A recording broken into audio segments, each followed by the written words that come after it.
ভর্তা তো কতই খেয়েছেন, চলেন আজকে আমরা মুখে জল আনার মতো লটকনের ভর্তা মাখাই।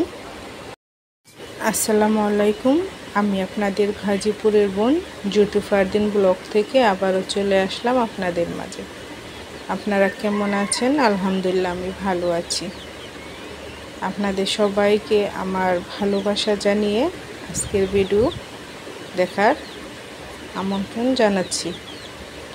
তো আপনারা আমার ভিডিওটি দেখবেন, লাইক করবেন, কমেন্ট করবেন, সাবস্ক্রাইব করে দিবেন। আপনাদের সকলকে জানাই আমার অনেক অনেক ভালোবাসা ও শুভকামনা। তো চলেন আমরা আজকে লটকনের ভর্তা মাখা দেখাবো। তো এই জন্য প্রথমে গাছ থেকে লটকন পাড়তে আসছি। এটা আমাদের বাগান, আর আমাদের লটকন বাগানের এইদিকে প্রচুর, গাজীপুরের এই দিকটা প্রচুর লটকন গাছ, আর দেখতেও কিন্তু খুবই মনোরঞ্জন একটা জিনিস। অনেক মানুষ আছে এই জায়গায় লটকন নেওয়ার জন্য, আর দেখতে অনেক ভালো। আর এই জায়গার লটকন কিন্তু খুবই সুমিষ্ট, দেখতেই পাচ্ছেন গাছগুলো ভর্তি লটকন। এই যে আমার চারিপাশে যা দেখবেন সব শুধু লটকনের বাগান। এই জায়গার লটকনগুলো অনেক মিষ্টিও হয়, আর মানের দিক দিয়ে অনেক ভালো হয়, খেতেও ভালো। কোয়া হয় একটা লটকনের মধ্যে 5 থেকে 6টি করে।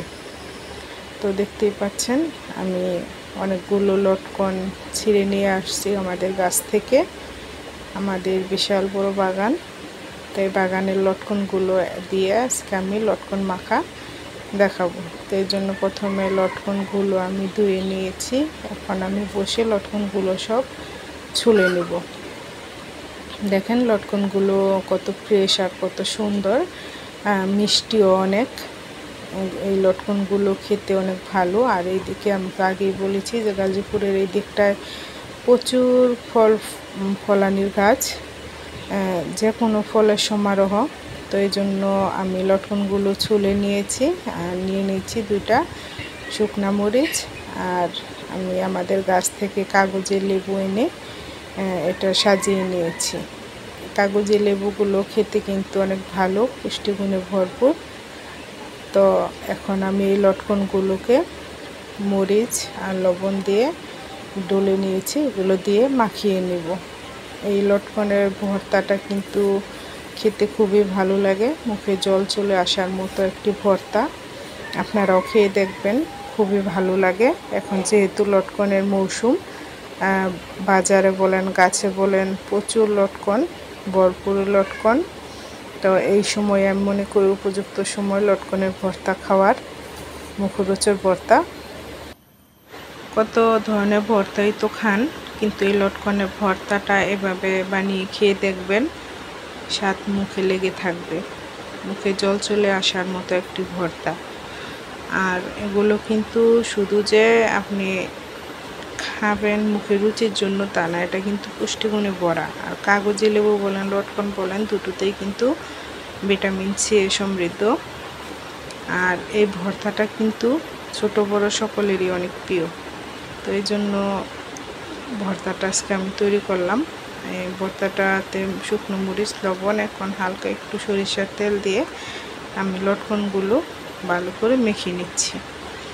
আর লটকনগুলো খুব একটা জোরে মাখার দরকার নেই, আস্তে আস্তে আলতো হাতে বুলিয়ে দিলেই হবে, কারণ লটকনগুলো পেকে একদম টুসটুসু হয়ে আছে, রসো রসো। এটা মুখে দিলেই বাস মুখে জল চলে আসবে। তা আপনারাও বানান, খেয়ে দেখেন। আর আমাদের এই গাজীপুরের লটকনের তুলনা কিন্তু আর কোথাও হয় না। তো এই জন্য আমি একটু সাজানোর জন্য, ডেকোরেশন করার জন্য একটা কাগজে লেবু গোল গোল করে কেটে প্লেটে সাজিয়ে নিয়েছি। আপনারা এইভাবে মেখে খেয়ে দেখেন। বৈশাখ জ্যৈষ্ঠ মাস মানে মধুর মাস, আর এই মাসে অনেক ধরনের ফলের সমারোহ থাকবেই। তো এই জন্য আজকে আমি গাছে ফল থাকতে থাকতে বললাম যে লটকনগুলো মাখা একদিন বানিয়ে খেয়ে নিই। এমনিতে তো দেখা যায় যে লটকনগুলো প্রায় ফুরিয়ে আসছে শেষের দিকে। তো এই জন্য আজকে আমি লটকন মাখাটা বানিয়ে ফেললাম। তো আপনাদের কেমন লাগছে আমাকে জানাবেন।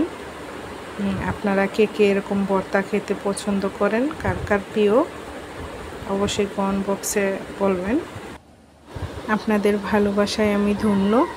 আপনারা ভালো থাকবেন, সুস্থ থাকবেন।